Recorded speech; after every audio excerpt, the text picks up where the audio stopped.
Hello, second year. Today we will discuss about laws of photoelectric effect. Einstein साहब ने Einstein की जो equation थी ई के is H nu minus nu zero, इससे उन्होंने कैसे समझाया लाज ऑफ फोटोइलेक्ट्रिक इफेक्ट को।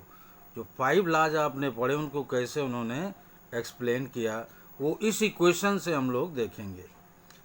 सबसे पहले एक बात जान लें कि ये मेटेलिक सरफेस है, इसके भीतर इलेक्ट्रॉन है, कोई फोटॉन एच न्यू एनर्जी का आता है और इस इलेक्ट्रॉन को अपनी सारी एनर्जी दे करके यहाँ से सरफेस तक आता है। सरफेस तक आने में ये एनर्जी खर्च करता है W, which is H new zero, और बाकी एनर्जी काइनेटिक एनर्जी के साथ ये मूव करता है।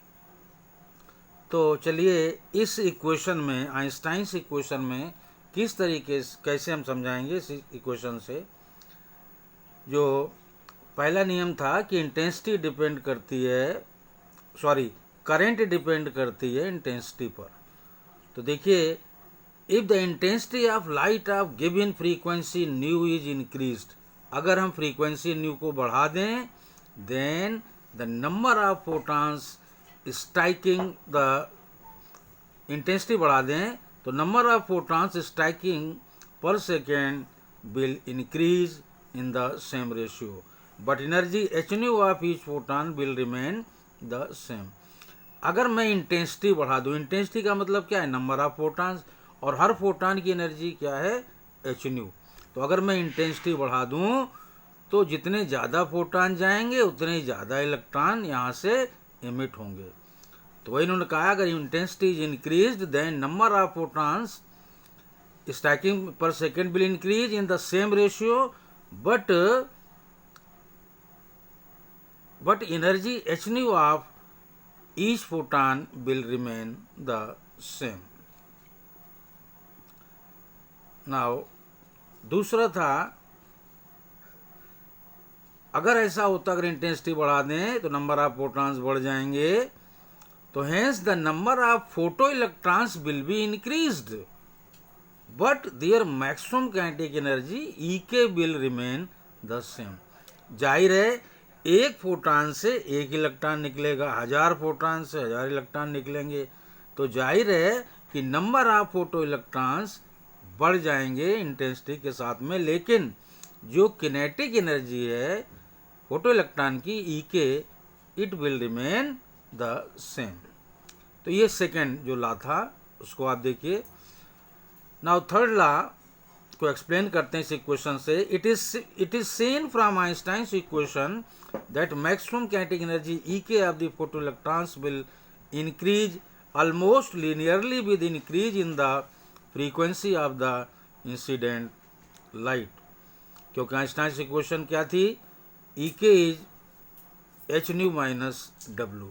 तो आप देखिए इन्होंने क्या कहा है कि फ्रीक्वेंसी बढ़ने के साथ एनर्जी ई के बढ़ेगी, और इक्वेशन को आप देखें, ई के एच न्यू माइनस डब्ल्यू, अगर फ्रीक्वेंसी बढ़ती है तो काइनेटिक एनर्जी ई के भी बढ़ेगी।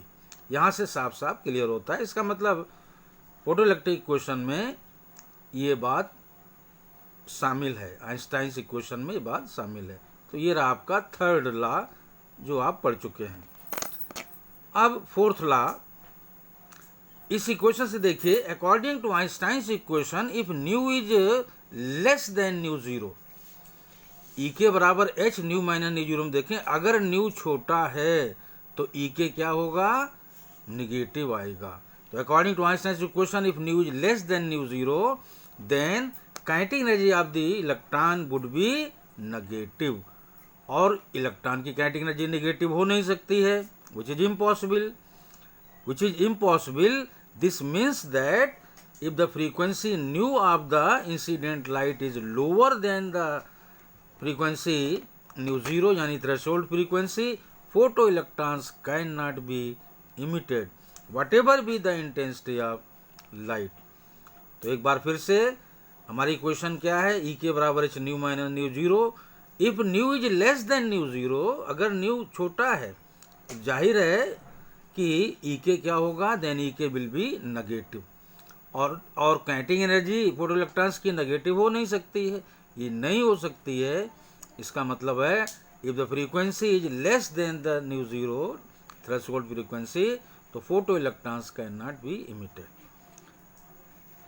अब जो फिफ्थ पॉइंट था फोटो इलेक्ट्रिक इफेक्ट का, कि as soon as the first photon falls on metal, one of the electrons in the metal absorbs it as such and is ejected. Since there is no time lag between contact and separation, यानी photo electron गिरा, contact हुआ और उसके बाद electron निकल गया यानी separation हुआ, तो there is no time lag between contact and separation in such collisions, so there is no time lag between incidence of light यानी photon and emission of photo electron. तो इसलिए फोटॉन के गिरने और फोटो इलेक्ट्रॉन के निकलने के बीच कोई टाइम इंटरवल नहीं होता है, कोई टाइम लैग नहीं होता है, क्योंकि फोटॉन लाइट की वेलोसिटी से चलता है। एक बार फिर से मैं रिवाइज कर दूं कि पहला पॉइंट ये था, इक्वेशन से हम ये बात कर रहे हैं कि अगर इंटेंसिटी बढ़ाएं, अगर इंटेंसिटी बढ़ाएं तो नंबर ऑफ फोटॉन्स भी बढ़ेंगे, ये पहला पॉइंट था। दूसरा क्या था कि जो नंबर ऑफ फोटो इलेक्ट्रॉन्स जो हैं वो भी बढ़ेंगे, लेकिन काइनेटिक एनर्जी सेम रहेगी। और अगर फ्रीक्वेंसी बढ़ाते हैं तो काइनेटिक एनर्जी भी बढ़ती है। और चौथा पॉइंट क्या था, अगर incident frequency nu is less than threshold frequency, no photo electrons will be emitted. पांचवा पॉइंट क्या था, there is no time lag between incidence of photon and emission of photo electron. इस तरीके से आइंस्टाइन इक्वेशन से हम पांचों laws photo electric effect के एक्सप्लेन करते हैं।